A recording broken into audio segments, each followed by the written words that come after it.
There we go. Okay, so Can we draw a picture for that? The port to port thing? A port to port? Yeah. So Look at the back of this one. yeah, but I want. Where's there it is? You can just show them in the back though. He doesn't want to hold it up in front of the camera. I will. Oh, When we get okay. to the hardware, I'm going to show how it works. But so here's my switch. Port 1, 2, 3, 4, 5. 1, 2, 3, 4. So 5. So why does it go back? what? 1, 2, 3, 4, 5. That's just how it is. Like it looks That's like just how I drew it. Like these aren't. All right, fine. So this is port 1, 2, 3, 4, Doesn't matter. 5, 6, 7. Sorry, for someone who doesn't know anything, it 9. actually matters. And kind of, but on every switch, they're all labeled. So it's not like you have to memorize it, but it's typically 1, 2, 3, 4, 5, 6, 7, 8, 9, 10. So what I was saying is port 1 can always talk to port 2, port 4, and port 9, right? So it sets up the direct communication between 1 and 9. And that is on an unmanaged switch. On a managed switch, I can go, listen, I don't want there to be any communication between those ports. So 10 cannot talk to 9, but 10 can talk to 8, and these can all talk to each other, but there's no communication this way, which is how, like I was saying earlier, I have a little switch on my desktop that's 8 ports. 1, 2, 3, 4, 5, 6, 7, 8. This one, port 1, connects to our internet. Right? That's my uplink port, and that is actually really important to know. Uplink is what connects me to the internet. Right? So I connect that to the switch in the back. So my switch connects to another switch that then connects to a patch panel, which connects to a switch, which then goes out to the internet because it goes to a router and then a firewall. So that's my uplink port. 2, 3. This is the Shire, which is the teacher LAN. So basically, that's basically WASDAF. WASDAF? Oh, it doesn't matter. I mean, it's the Shire. It's on every. You guys probably can see it on your surface. The Shire. Yeah, so the Shire. It's different. WhatsApp is another thing. Yeah. So WASDAF is for staff phones. Whereas the Shire is for WA-owned computers. So this goes to the Shire. And then these 1, 2, 3, I believe I have 3. These go to WA student because I have to do a lot of stuff on both. Is WAS staff like blocked like WAS student? Yeah, there's a MAC address filter. So we have to say, oh, this phone can join. Oh no, I'm saying like the stuff that they can switch it to. Yes, it's all the same. That's actually, technically it's the same network, just slightly different subnet. But yeah, you guys get it, WA staff and WA. No, they used to get the same filtering. They don't anymore. We came up with a way to get around that. And that's what we were talking about. Remember I was talking about how the school filter works with the IP addresses? We had to give them static IP addresses. Yay, nay. So that's, what? Yes. Yeah. So this might have been when you were gone, Edward. You may want to watch the video. It's like, I think 10 minutes long, about how the school filter works.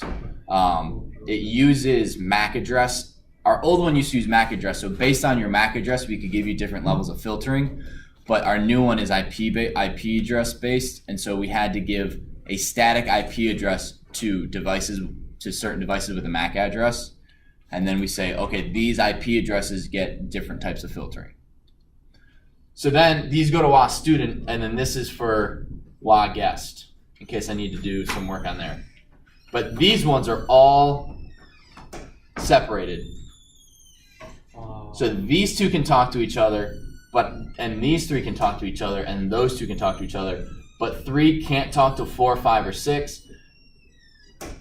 It has to go, so if I wanted these 2 to talk, this would have to go out to another switch, come in, and then go back out. So, but on the switch in and of itself, they can't talk to each other. Why does it have to be a switch? Can it be a board to connect From 3 to 4? No, because a port is this guy. Port's what you plug in. Oh, I mean a cord. A cord? Yeah, from 3 So to like you're saying I plug a cord into here, into there, Yeah. Oh, that sounds so dumb. but that doesn't do anything. Yeah. It doesn't connect a network device. It'd be Oh, kind of like, all right, let me plug something into the wall here to then immediately plug it into a wall over there. That works. And it's like, well, you're not connecting anything to it. So, Okay. Well, that's not really my question. oh, what's your question? So we are talking about like bridging stuff, right? When you have multiple networks, this is a network, this is a network, this is a network. You have a switch over here, a port connecting, and then what is it saying? What does it mean when it's saying can move data from any port to any other port? I thought it's in the This is multiple a networks. switch. This is not a switch. bridge. Yeah. This is a switch, We're- not a bridge. Okay. But Yeah, there's- bridge is old school. It's not really used too much now. It's all switches. But with the switch, right, I can talk. Every port can talk to every other port. It's when you get to a managed switch where I can say, listen, Yeah. I don't want everything to talk to each other. They can, I'm not allowing it. How is the switch working in multiple lanes? Switch in multiple LANs. He's thinking the switch is a bridge. Yeah, that's what I read in the textbook. That's what it says. Like here. It is, but it isn't. All right, you find that. I'm gonna keep going. Let me know when you get it. Okay. Yeah. Okay. So. Oh, I don't. That's not supposed to be Transparent? No. transparent. All right. So basically, it's saying it's a multi-port bridge because you can have everything can talk to each other in it, whereas with a bridge. So here's a network. Here's my switch, or here's my bridge. Bridge can only anything that comes in, it goes there and then goes across, but only information that has to leave the network gets sent to the bridge. Right, so I have an independent network here. So I'm gonna redraw this. Can you guys see that? Okay, you can see that. So here is my network. Here's my switch, and this is a computer, and a printer, whatever. And then from here, I have another network, a slightly smaller one with just a switch, a computer, and a printer. Yeah, that's what Edward's talking about.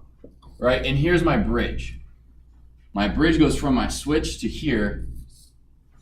So anything, if this computer wants to talk to this computer, it goes to the switch, and then it goes to the bridge, and then it comes down to this switch, and it goes to the bridge. Why can't you just use a cord to connect the switch? Because this is, for example, For this is different token types of ring, things, and this yeah. is Ethernet. Oh, the bridge is translating. Exactly. Okay. So now that almost everything is Ethernet, we kind of don't really need a bridge. And because switches have gotten so much cooler, and you have layer 2 and layer 3 switches, this has been replaced basically by a switch. Wait, so switch in between two switches? Yeah, you could have that. Okay. Because, That you just wrote up there. I don't understand why is the translation not built in into the switch in the network already? it is. Also, why do you have another switch? Because if this is in one room and this is in another room, and they're 300 feet away, you just need to have something to repeat the signal, basically. Like a long cord? You could have a long cord. It's just, Oh, I just wonder why do you have to push? I'm just saying that bridges have been replaced by switches now. Oh, You don't necessarily always have a bridge there. I was just like, bridges aren't used that often. They're not now newly implemented. They are still around in older networking places. So you do need to know what they are for the Network Plus exam because they're still out there and they're still used. It's just kind of old school. Same reason as to why you got to know all the different 802.11, ABGN, AC. You got to learn what a token ring is. You got to learn all that stuff because they're still used. It's just it's not brand new. Okay. So we're going to go to that. No. Often many more ports. So you guys see how many ports are on there? oftentimes you're not using all of them, right? They're there just in case you need them. 48. Yeah, 48. I bought a 24 port repeater, or I'm sorry, switch for our class. Many more ports. I wish I could see. There we go. Port 1. Yeah, so this is just going over. So this allows for simultaneous data connection. So that means everything can be talking to each other all at once. There doesn't need to be, oh, this is from the homework. What type of network prevents you have to wait for basically permission, or there's a timed interval that you can talk on a network? That one is token ring. So A token ring is what type of network? what type of? Starts with the D.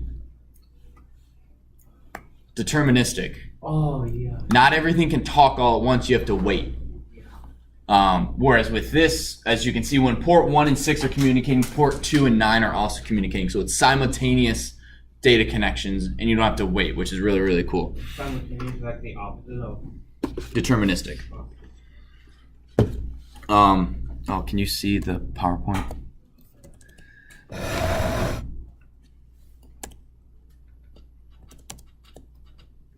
So broadcasts are still, so a hub broadcasts all of its information, right, to everything on the, connected to the hub. Switches can still do that, and that's just called broadcast. When we get to subnetting, you guys will understand, we'll get a little bit more into what broadcast is and what a broadcast storm is.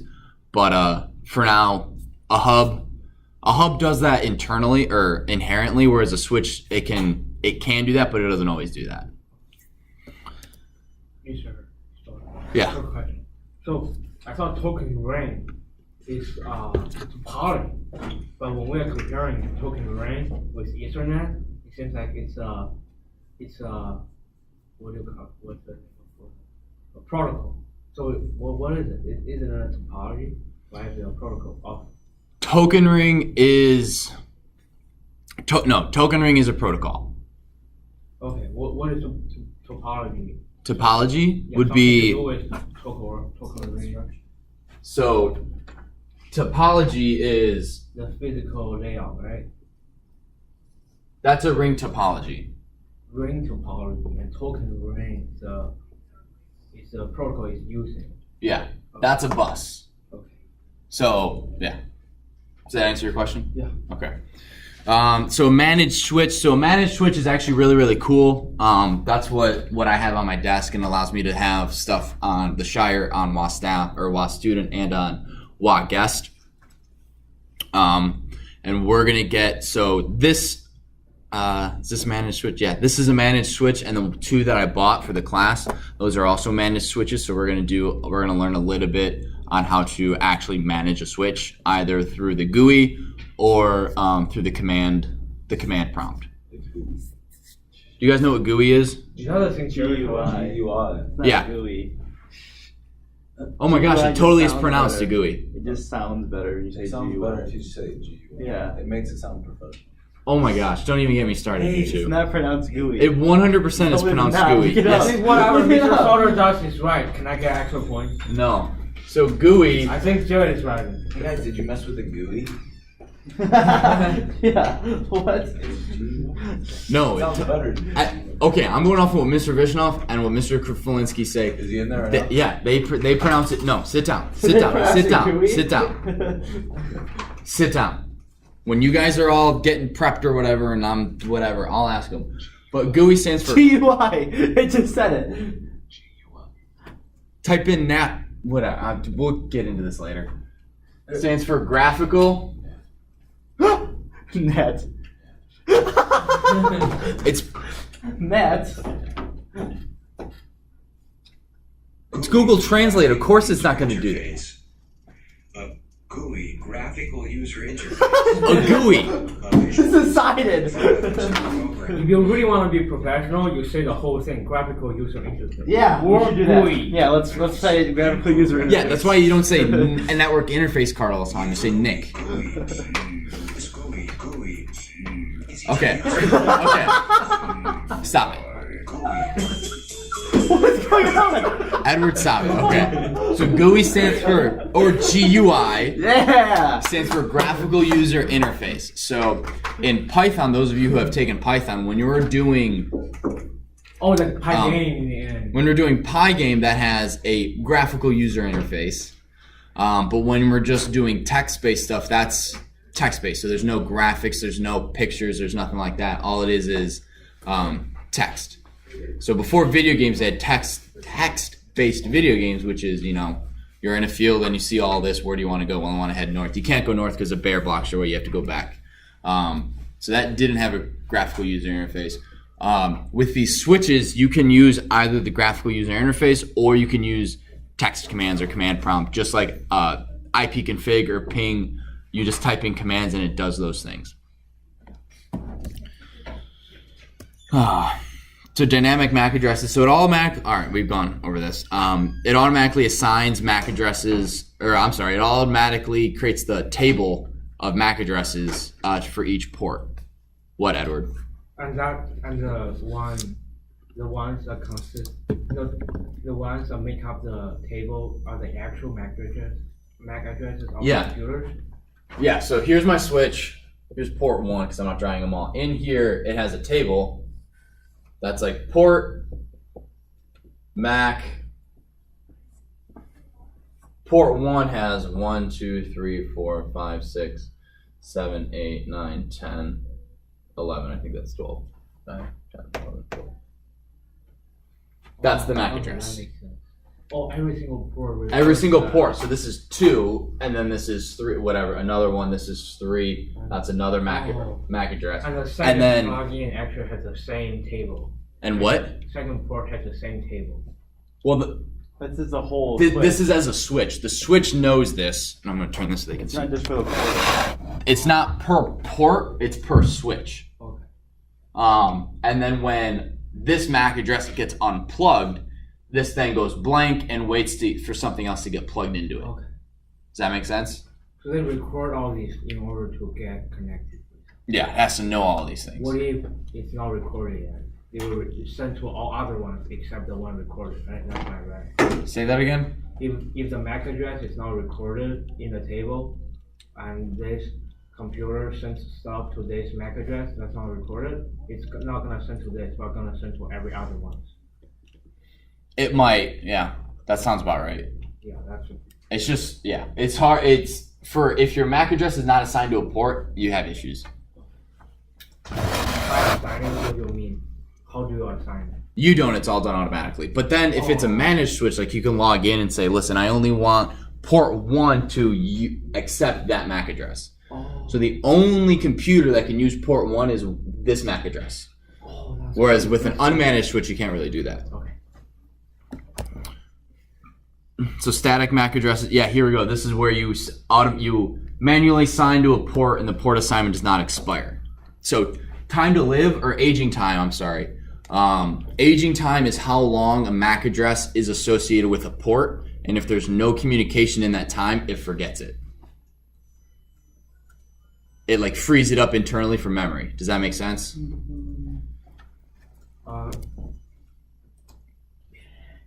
Multi-layer switch. A layer 3 switch is a switch that instead of using only MAC addresses, it has a port, MAC address, and then IP. It assigns an IP to it, and then it sends information using the IP address. Does that make sense?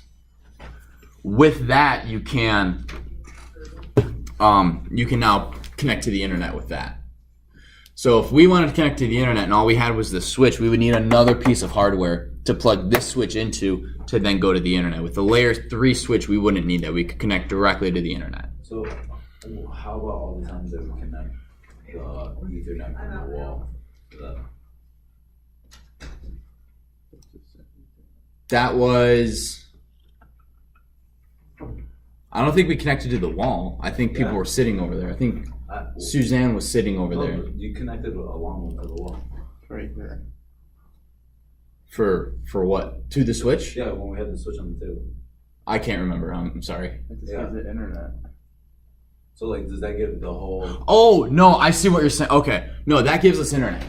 Right? So like Jared was saying, it gives us internet because that is then connected to something else that talks to the internet for us. But yeah, so the hardware is through this wall over there, and it does it for us. All right. To answer your question? Yeah. Okay. They have the ability to work at higher levels of the OSI model. They're faster in processing. Use IP addresses. Okay. That's built-in microprocessor handle all the packets. You guys don't really need to know that. What? I'm being real with you guys. Yeah. There's a lot of stuff that you guys need to know, and there's some stuff that it's like, do you really need to know that a layer 3 switch has a built-in microprocessor? Maybe, maybe not. So router now, this is really cool. Routers are crazy awesome, and I'm actually going to stop the video and start a new one, so it's a little easier to upload and I can space it all out.